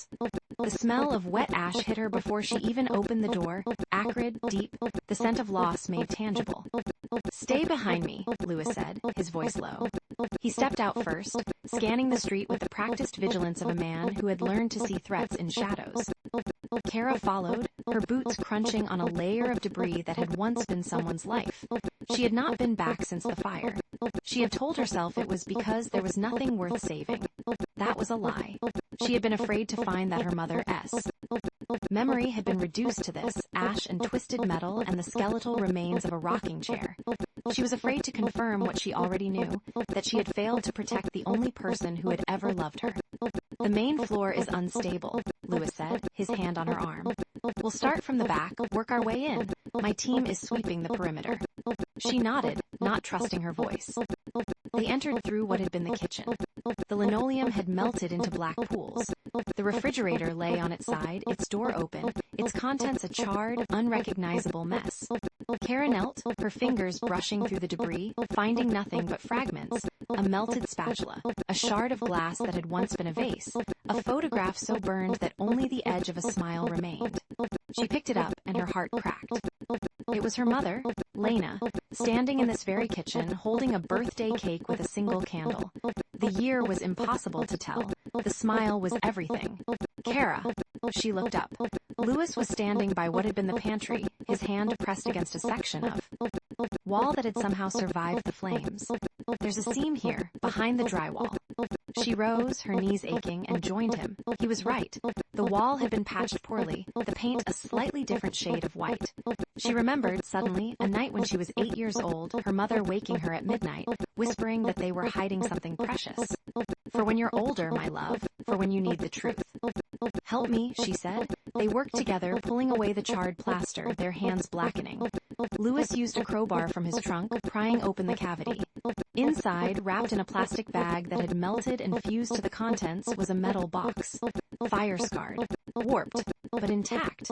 Keira's breath caught. She lifted it out, its weight heavier than it should have been. Louis took it from her, setting it on the floor, and she knelt, her fingers working the latch. It gave with a groan, the hinges screaming. Inside, a diary, its leather cover blistered but its pages surprisingly preserved. A USB drive, black and unassuming. And a deed, yellowed and brittle, to a property in the name of Billionaire Horton. Keira opened the diary to the last entry. Her mother's handwriting, looping, elegant, a hand that had once written poetry in the margins of cookbooks. The ink was faded, but the words were clear. I have given the evidence to Billionaire. If I die, she will know what to do. My daughter will know the truth. I am not afraid. I have loved her enough for 2 lifetimes.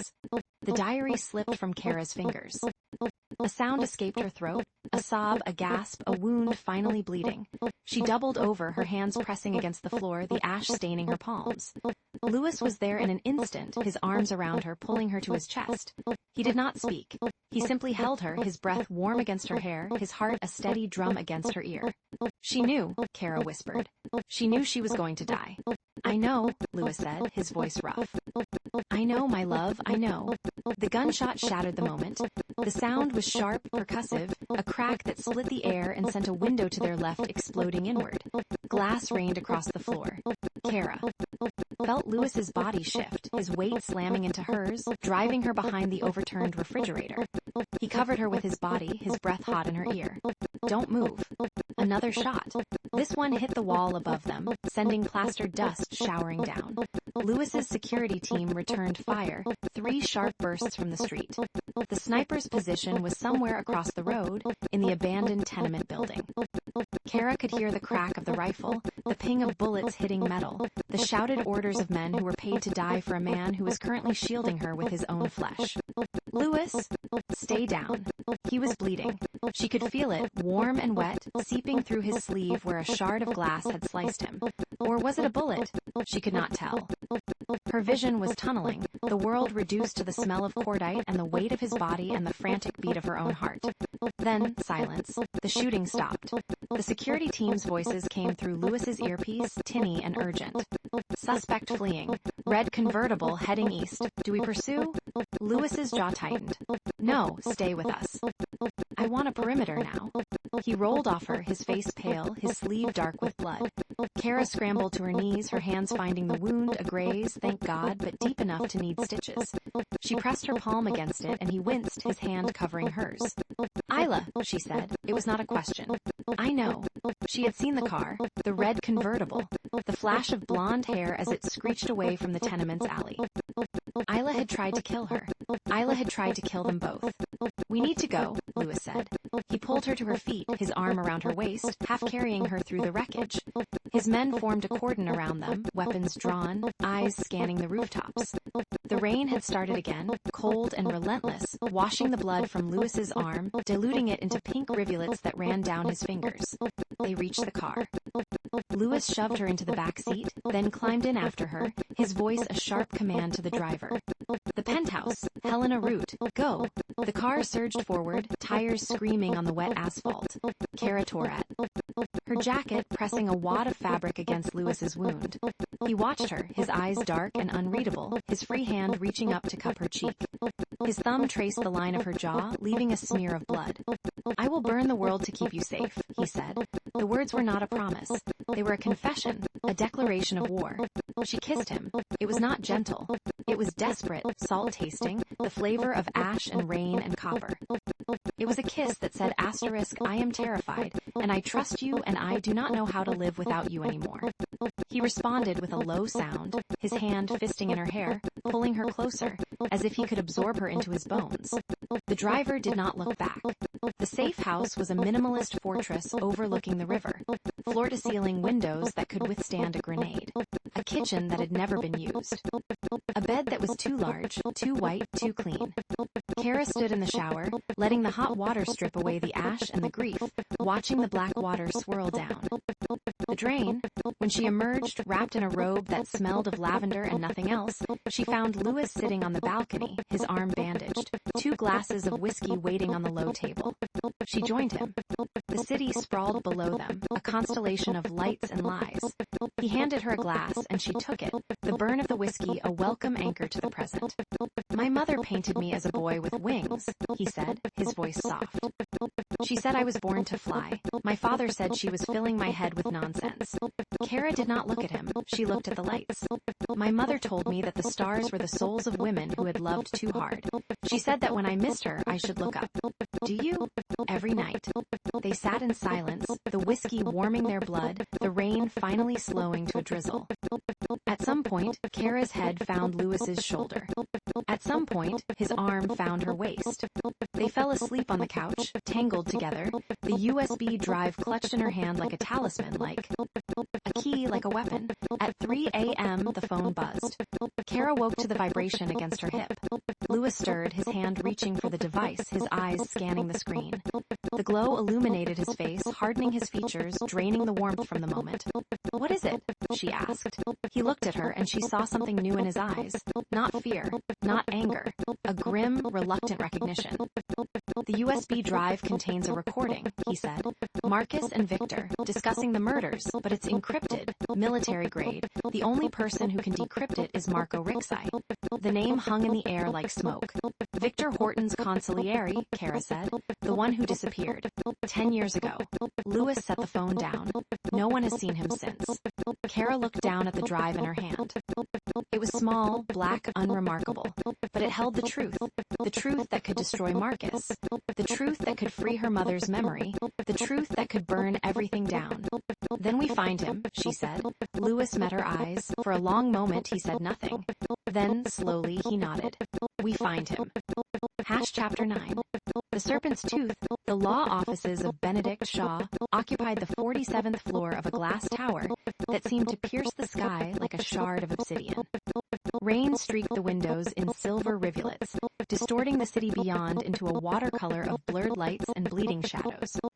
Keira sat in a leather chair that cost more than her monthly rent, her hands folded in her lap, watching the man across the desk with the kind of patience she had learned in childhood.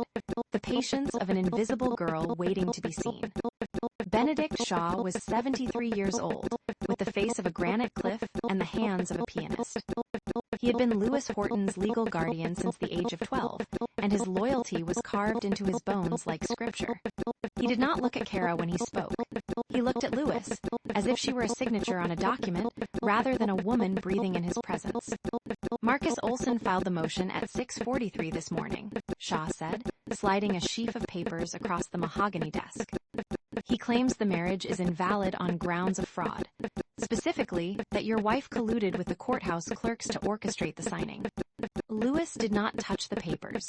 He stood by the window, his back to the room, his silhouette a dark cutout against the gray light. He had not slept. Keira could tell by the way his shoulders held tension, by the slight tilt of his head that suggested he was listening to a dozen different conversations at once, each one a potential disaster. "Colluded," Louis repeated, the word tasting of ash. "The affidavit is signed by one of the clerks, a woman named Patricia Hims.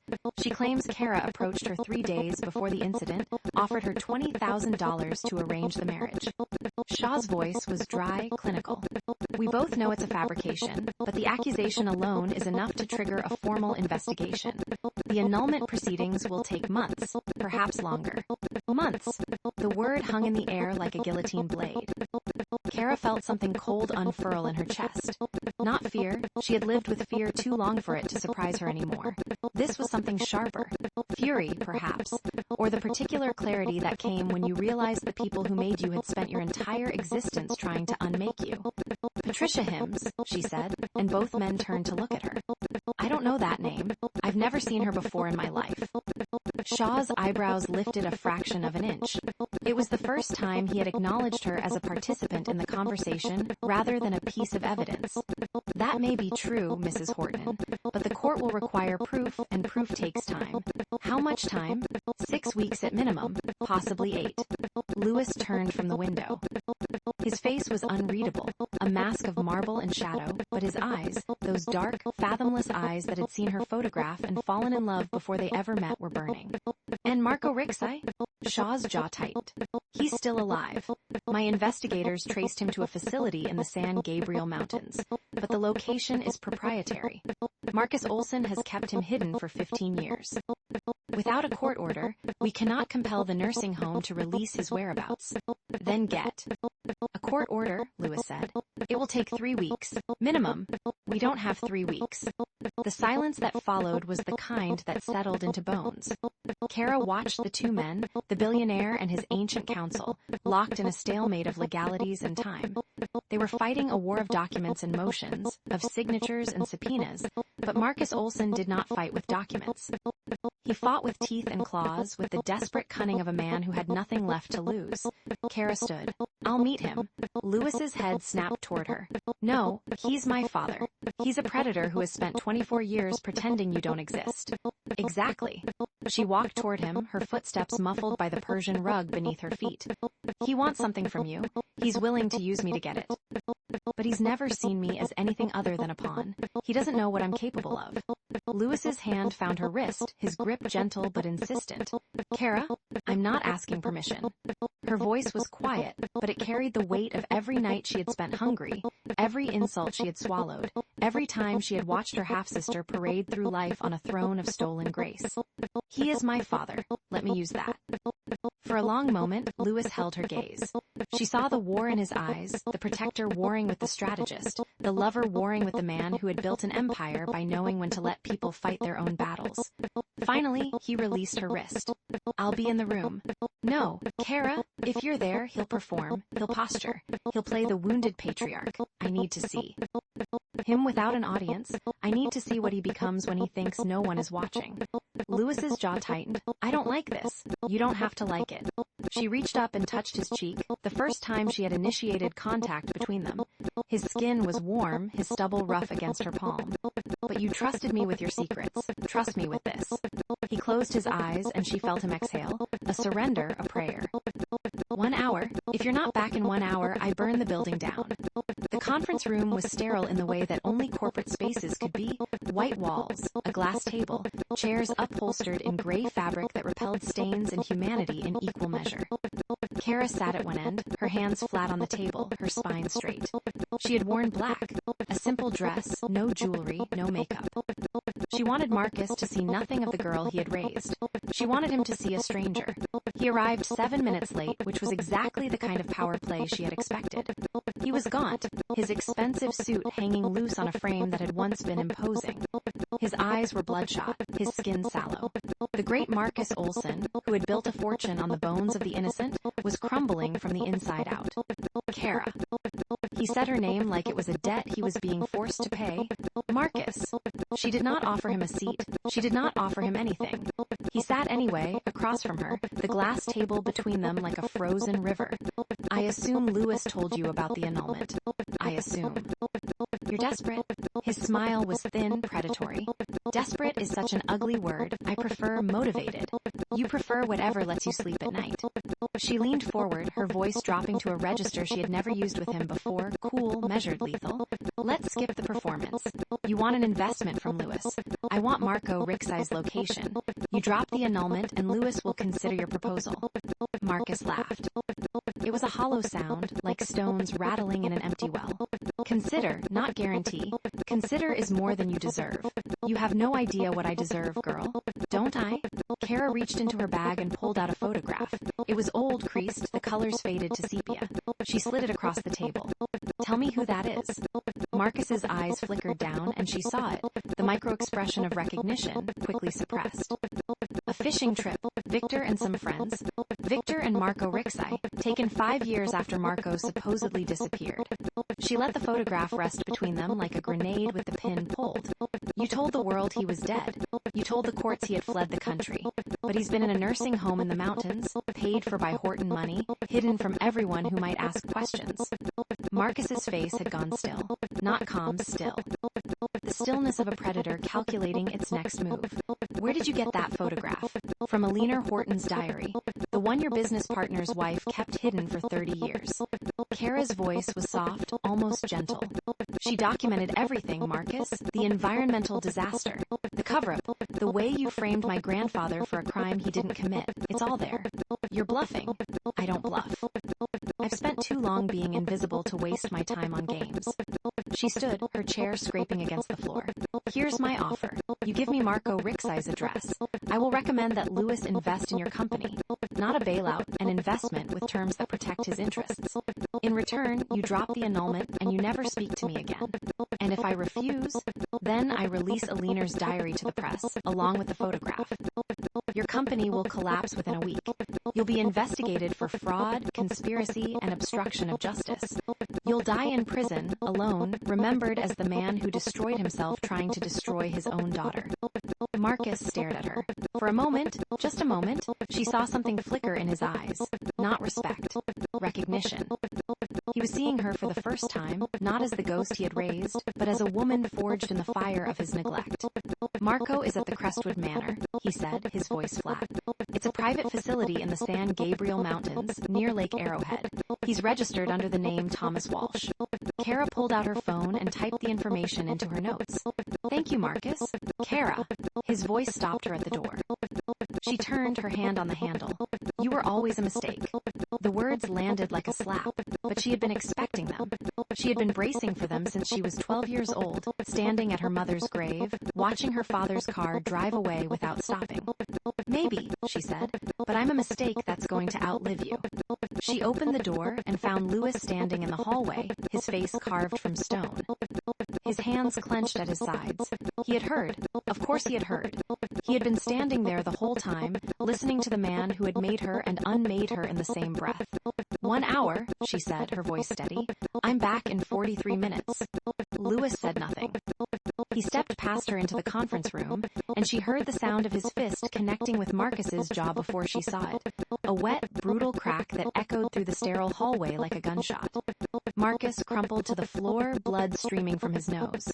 She is my wife, Lewis said, his voice like winter. Touch her again, and I will destroy you. Not your company, not your reputation. You. I will make you disappear so completely that no one will remember you ever existed. He turned and walked out, taking Keira's hand in his, pulling her away from the room where her father lay bleeding on the carpet. Let's go find Marco, he said. The drive to Crestwood Manor took 3 hours, winding through roads that grew narrower and darker as they climbed into the mountains. The fog descended like a curtain, swallowing the world beyond the headlights. Keira sat in the passenger seat, her head resting against the window, watching her own reflection hover over the void. You didn't have to hit him, she said. Yes, I did. It makes you look weak, emotional. It makes me look like a man who loves his wife. Lewis's hands were steady on the wheel, his eyes fixed on the road. I don't care how it looks. She turned to look at him. The dashboard lights cast his face in shadows and gold, and she thought, for the 100th time, that she had never met anyone who carried so much weight so silently. He had spent his entire life protecting a legacy he didn't believe in, carrying secrets that would have crushed a lesser man. Why did you fall in love with my photograph? She asked. He was silent for a long moment. Then, because you looked like you were drowning, and I knew what that felt like. Crestwood Manor was a Gothic mansion that had been converted into a nursing home sometime in the 1970s. It rose out of the fog like a fever dream, its turrets and spires clawing at the gray sky. The grounds were overgrown, the fountain in the courtyard dry and cracked. It smelled of pine needles and decay. Marco Rixai was in room 217, on the second floor, in a bed that looked too small for his body. He was a skeleton draped in papery skin, his eyes open but unseeing, his lips moving in a silent monologue that only he could hear. Keira sat beside him, taking his hand. His fingers were cold, brittle as bird bones. "Mr. Rixai," she said. "My name is Keira Olsen. I'm Lena Olsen's granddaughter." No response. His eyes continued to stare at the ceiling, at some distant point only he could see. "I know what Victor Horton and Marcus Olsen did to you. I know they framed you for the disaster. I know you've been hiding here for 15 years. She squeezed his hand. "I'm trying to prove your innocence, but I need your help." Still nothing. Lewis stood by the door, his arms crossed, his face unreadable. Keira reached into her bag and pulled out a photograph, a small, faded picture of her mother, Lena, standing in a garden, laughing at something off camera. She placed it in Marco's hand. "This is my mother," she said. "She was killed because she tried to expose the truth. I never got to know her, but I know she loved you. She wrote about you in her diary. She said you were the only honest man she ever met." Marco's eyes moved. Slowly, like stones rolling across the floor of a dried-up river, they shifted from the ceiling to the photograph in his hand. "Lena," he whispered. His voice was rust and dust, the sound of a machine that had not been used in years. "Yes," Keira said, tears burning in her eyes. "Lena, the river knows the names of the drowned." She froze. "What?" Marco's fingers curled around the photograph, his grip surprisingly strong. "The river. It knows, it remembers. Elinor used to say it, when we were children, before everything." His eyes found hers, and for a moment they were clear, sharp, lucid, alive. "The encryption key. It's a line from a poem, the one Elinor used to recite. The river knows the names of the drowned." Keira's heart stopped. She pulled out her phone and dialed Elena. "Elena, I need you to decode the file." "The key is a phrase. The river knows the names of the drowned." "Give me 5 minutes," Elena said, and hung up. Keira turned to Lewis. His face was pale, his hands shaking. "She used to say that to me," he said, his voice barely a whisper, "when I couldn't sleep. She would sit on the edge of my bed and recite that poem. I never knew what it meant." "It's in the painting," Keira said. "The one in your study, the river, the names written in the water." Lewis closed his eyes. "My father murdered my mother." The words hung in the air, heavy as stone, sharp as glass. Keira's phone buzzed. Elena's voice was breathless, triumphant. "It's clear, crystal clear. Victor Horton and Marcus Olsen discussing how to stage Elena's suicide. How to make Lena's accident look like drunk driving. The whole thing. It's all here." Keira lowered the phone. She looked at Lewis, at the tears streaming down his face, at the man who had spent his entire life carrying the weight of a truth he had never been able to speak. "Let it burn," she said, echoing his words from earlier. "Let it all burn." He pulled her into his arms, and she held him as he wept, the mountains silent around them, the fog swallowing the world. They returned to the city at midnight, the recording secured on an encrypted drive in Keira's bag. The penthouse was dark, the city lights glittering below like a carpet of stars. Lewis unlocked the door. It swung open. The apartment was ransacked, drawers pulled out, cushions slashed, books scattered across the floor like fallen leaves. And on the wall, scrawled in red lipstick, a message that made Keira's blood run cold: "You are not his wife. You are his weakness." Lewis's hand found hers, his grip iron. "She's wrong," he said, his voice steady, fierce. "You are my strength." But as Keira stared at the message, at the scarlet letters bleeding into the white wall, she knew that Isla had never been more right. Chapter 10. The gala of knives hashed the ghost of Alderwood. The gown hung from the armoire like a skin, shed by something ancient and venomous. Deep green silk that caught the light in waves of shadow and ember. It seemed to breathe with its own intention. A garment that understood it was made for war masquerading as celebration. Keira stood before it in her underthings, the hotel suite's ambient lighting casting her reflection in fragments across 3 separate mirrors. She did not recognize the woman staring back. That woman had cheekbones sharpened by sleepless nights, eyes that had learned to hold secrets like stones in a riverbed, a mouth that had forgotten how to smile without first calculating the cost. "You're not wearing it." Lewis's voice came from the doorway, low and careful, as though approaching a wounded animal.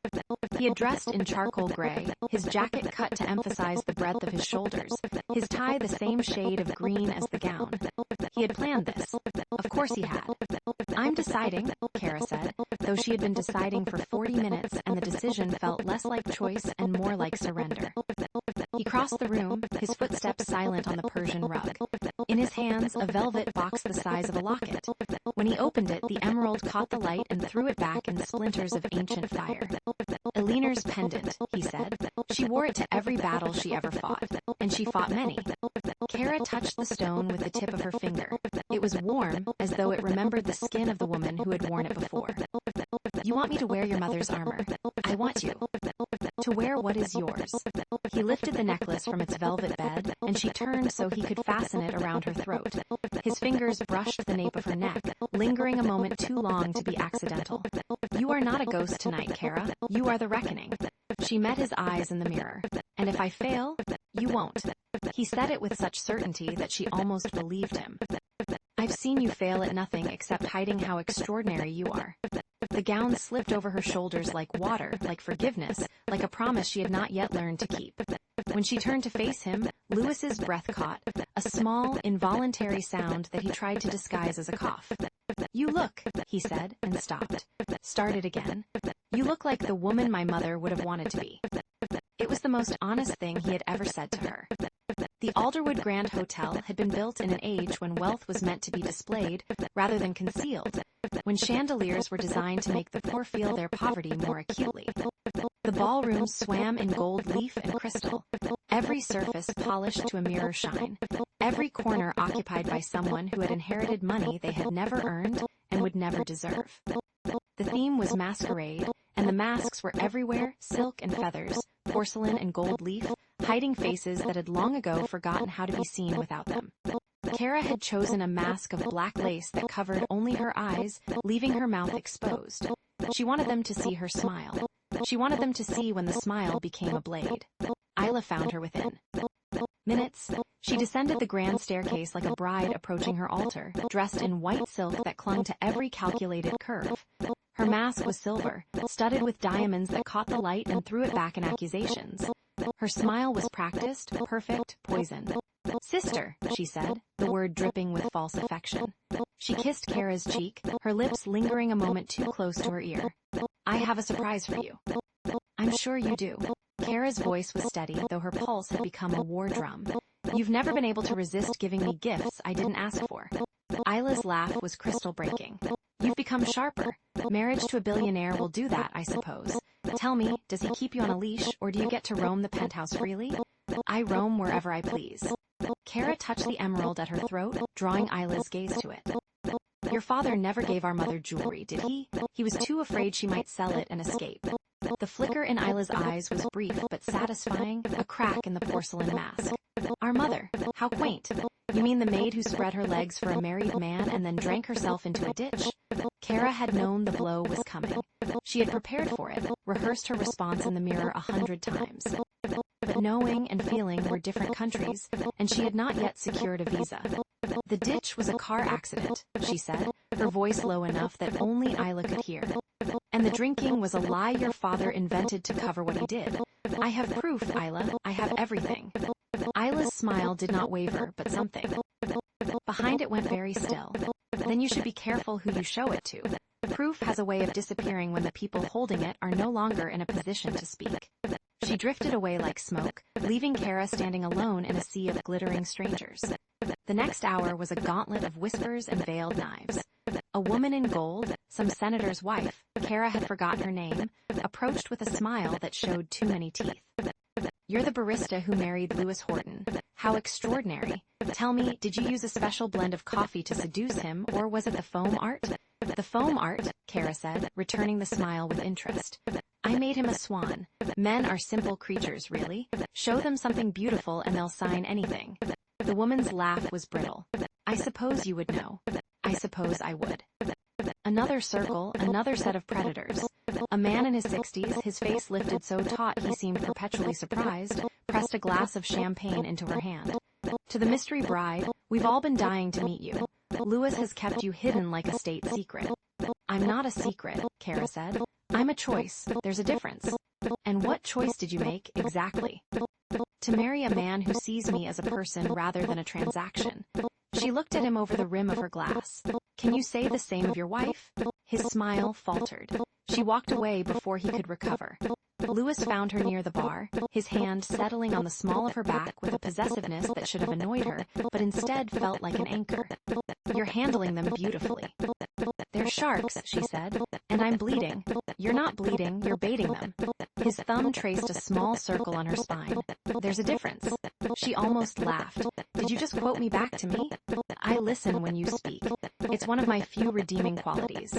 From across the room, Isla climbed the stage to the podium, her white gown catching the spotlight like a flare.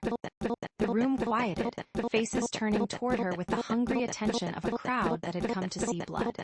Ladies and gentlemen, Isla began, her voice honey over broken glass. Thank you for joining us tonight for the Olsen Family Foundation's annual charity gala. As many of you know, my father has dedicated his life to the betterment of Alderwood. The speech continued, a litany of half-truths and outright lies, each sentence a brick in the wall of the Olsen legacy. Keira listened with a detachment that surprised her. She had spent her whole life hating this family, and now, standing in the middle of their temple, she felt only exhaustion.